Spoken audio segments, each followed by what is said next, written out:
കാലിക്കറ്റ് അന്താരാഷ്ട്ര വിമാനത്താവളത്തെ തകർക്കുന്ന corporate ലോബിക്കെതിരെ Malabar development forum കരിദിനം ആചരിച്ചു.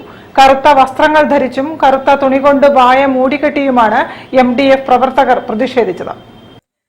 കരിപ്പൂരിൽ നിന്നും ഹജ്ജ് യാത്രയ്ക്ക് പുറപ്പെടുന്ന യാത്രക്കാരോട് വിമാനക്കൂലിയിൽ 40,000 രൂപ അധികം ഈടാക്കുന്നതിന് പിന്നിൽ 50 കോടിയുടെ അഴിമതി നടന്നിട്ടുണ്ട്.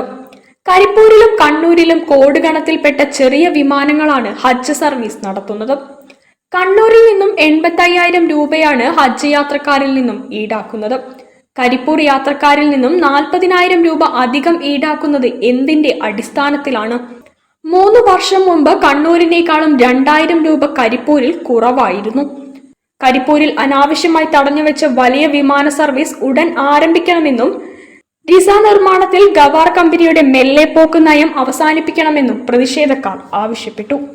Malabar development forum president KM Basheer അധ്യക്ഷത വഹിച്ചു.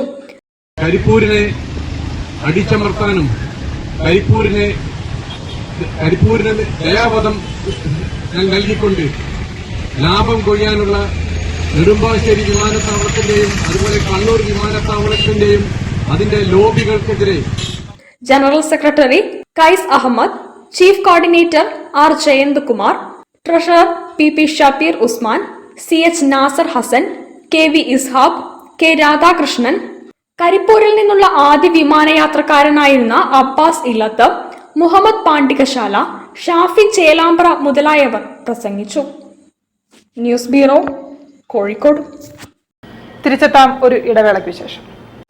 ക്യാൻസറിനെതിരെ പൊരുതാനായി കാലിക്കറ്റ് സിറ്റി സർവീസ് സഹകരണ ബാങ്കും MVR ക്യാൻസർ സെന്ററും സംയുക്തമായി അവതരിപ്പിക്കുന്ന ക്യാൻസർ ചികിത്സാ സഹായ പദ്ധതിയാണ് മാസ് കെയർ.